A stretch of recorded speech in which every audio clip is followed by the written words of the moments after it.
campanha para a manutenção do nosso grupo. Participe acessando nosso site.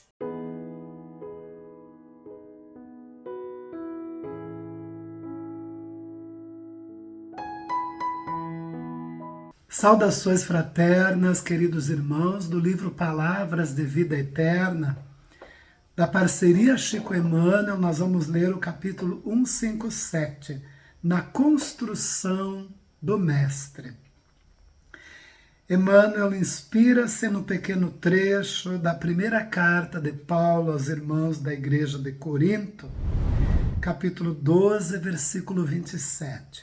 Ora, vós sois o corpo do Cristo e seus membros em particular.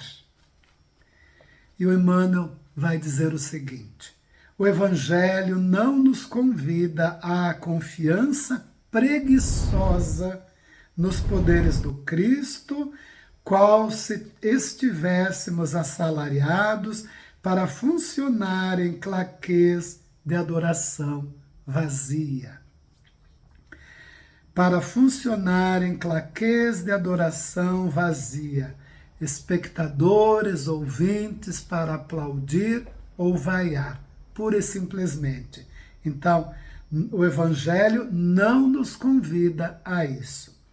O apóstolo Paulo faz-nos sentir toda a extensão da responsabilidade que nos compete à frente da Boa Nova. Cada cristão é parte viva do corpo de princípios do Mestre, com serviço em particular. Não te iludas, assim, fixando-te exclusivamente em afirmações labiais de fé no Senhor, sem adesão do próprio esforço ao trabalho edificante que nos foi reservado.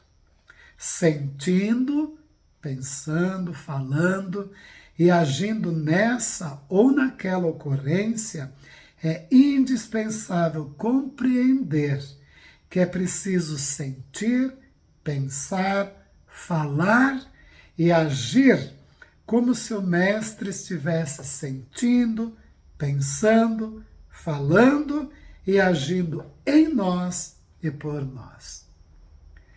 Alguém provavelmente dirá que isso seria atrevida superestimação de nós próprios. Entretanto, apesar de nossas evidentes imperfeições, é forçoso começar a viver no Senhor para que o Senhor viva onde nos cabe viver. Para isso, perguntemos diariamente a nós mesmos como faria Jesus o que estamos fazendo, porque, sendo Cristo o dirigente e mentor de nossa fé, todos nós, servos dele, somos chamados, no setor da atividade individual, a defini-lo e retratá-lo com fiel expressão.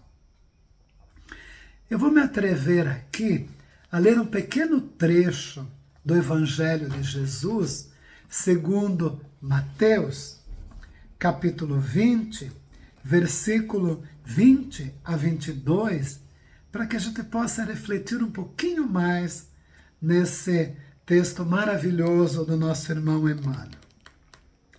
Mateus nos diz o seguinte: então a mãe dos filhos de Zebedeu, juntamente com seus filhos, dirigiu-se a ele, prostrando-se para fazer-lhe um pedido. Ele perguntou: que queres? Ao que ela respondeu: dize que esses meus 2 filhos se assentem, um à tua direita e o outro à tua esquerda no teu reino. Jesus respondendo disse: não sabeis o que pedis. Podeis beber o cálice que hei de beber? Naturalmente, Jesus estava dizendo uma metáfora. Podeis beber o cálice que eu hei de beber.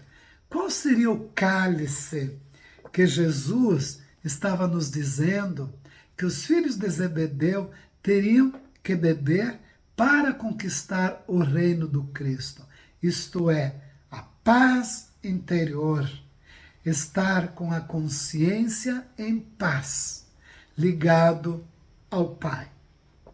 Sentindo, pensando, falando e agindo nessa ou naquela ocorrência, é indispensável compreender que é preciso sentir, pensar, falar e agir como se o Mestre estivesse sentindo, pensando, falando e agindo em nós e por nós. Beber o cálice de Jesus para atingir o reino dos céus em nós é sentir, pensar, falar e agir como Jesus nos ensinou. Para isso, perguntemos diariamente a nós mesmos como faria Jesus o que estamos fazendo. Dessa maneira que Emmanuel nos dá uma orientação de como atingir essa meta. Porque, sendo Cristo o dirigente e mentor de nossa fé, todos nós, servos dele, somos chamados no setor da atividade individual a defini-lo e retratá-lo com fiel expressão. Então, sentindo, pensando, falando e agindo como Jesus nos ensinou há 2000 anos atrás. Pensemos nisso. Vamos refletir. Que Jesus abençoe e ilumine os nossos caminhos. Campanha para a manutenção do nosso grupo. Participe acessando nosso site